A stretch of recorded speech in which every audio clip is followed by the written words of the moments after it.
नमस्कार दोस्तों, 3 जून 2018 UPSC prelims का एग्जाम।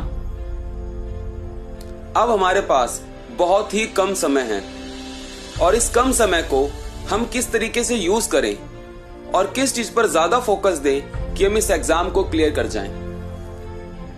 इस वीडियो के अंदर मैं आपको 3 क्वेश्चंस के आंसर दूंगा। अगर आप इसके ऊपर फोकस करते हैं और इसको फॉलो करेंगे तो आप एक अच्छा स्कोर खड़ा कर सकते हैं।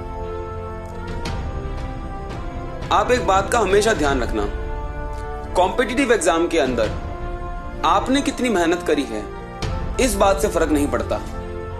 फर्क इस बात से पड़ता है कि आपने सामने वाले से कितनी ज्यादा मेहनत करी है। प्रीलिम्स के अंदर 2 पेपर आते हैं, जीएस और सीसेट। सीसेट क्वालिफाइंग नेचर का है, उसमें सिर्फ 33% नंबर चाहिए। जीएस की मेन स्ट्रेटेजी है। जीएस 200 नंबर का पेपर आता है, उसका सिलेबस गिवन है, history, geography, economics, polity, science and technology, environment, biodiversity और भी बहुत कुछ। इस कम समय में ये सारा कुछ कवर करना पॉसिबल नहीं है।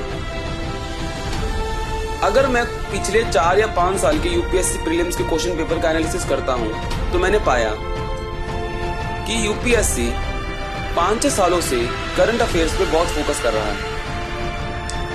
50 से 60% और even last to last year 75% question paper current affair से बना है। जिस बच्चे ने करंट अफेयर्स बहुत अच्छी तरीके से पढ़ा था वो उसको बहुत आराम से क्लियर कर गया। पहला क्वेश्चन कि हम क्या पढ़े, तो इसका आंसर है करंट अफेयर्स। देखिए, हर स्टूडेंट की अपनी कैपेबिलिटीज होती है, उसकी अपनी स्ट्रेटेजी रही इस जर्नी के अंदर। उसने क्या पढ़ा क्या नहीं पढ़ा सबका डिफरेंट है, लेकिन कुछ चीज ऐसी है जो कॉमन है, जो सबको आनी चाहिए, क्योंकि कंपटीशन के अंदर हमें वो चीज तो जरूर पढ़नी है जो सबने पढ़ी है। तो करंट अफेयर्स के ऊपर हमारा पूरा फोकस होना चाहिए। लास्ट आप कट ऑफ देखें 4-5 साल की, तो 200 में से 120, 110, 108, 114, 118 ये कट ऑफ गई है।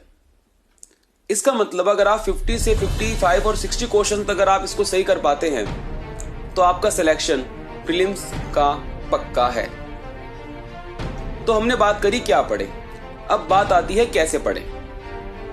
देखिए, करंट अफेयर्स का मतलब ये नहीं होता कि जो अभी न्यूज में चल रहा है उसको हमने पढ़ लिया। इसको हम 3 चीजों में डिवाइड कर सकते हैं। पहला, कंटेक्स्ट कि न्यूज में क्यों थी। दूसरा, उससे रिलेटेड कोई भी इंस्टीट्यूशन है, कोई भी बॉडी है, कोई भी शब्द है, कोई भी टर्मिनोलॉजी है, वो किससे रिलेटेड है। तीसरा, कि उसके अंदर ऐसी क्या विशेषता है जो उसको सबसे अलग बनाती है। इन 3 चीजों को अगर आप एक करंट अफेयर्स के एक टॉपिक के अंदर पढ़ते हैं तो ही वो करंट अफेयर्स आपका करंट अफेयर्स माना जाएगा।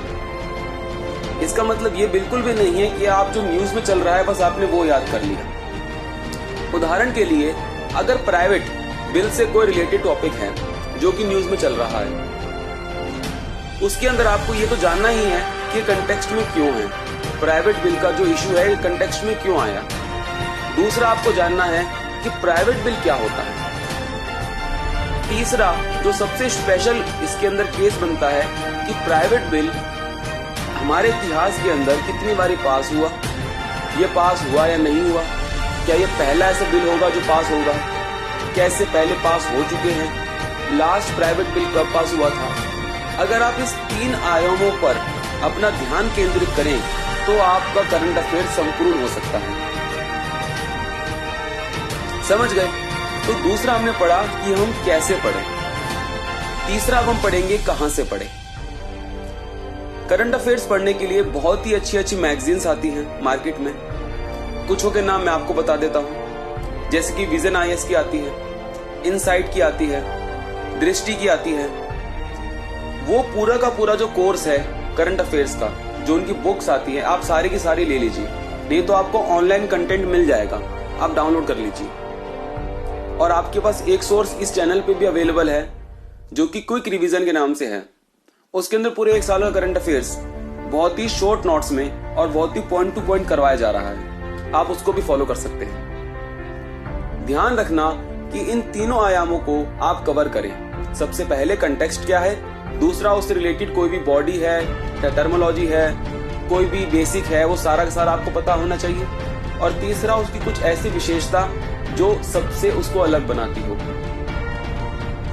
उसके बाद सी सेट के आप लास्ट से 5-6 साल के क्वेश्चन पेपर उठाएं और पहले उसको पढ़ें अच्छी तरीके से कि यूपीएससी किस लेवल के क्वेश्चन पूछता है, क्योंकि reasoning comprehension, reading comprehension, maths, GK, ये सब कुछ एसएससी, सीजीएल वगैरह में भी पूछे जाते हैं। लेकिन लेवल अगर आपको देखना है तो आपको लास्ट से 5 से 4 साल के क्वेश्चन पेपर सॉल्व करने पड़ेंगे। इसके अंदर एक रीडिंग कॉम्प्रिहेंशन एक सिलेबस होता है। 20 से 30 क्वेश्चन आपको यहां से कवर हो सकते हैं।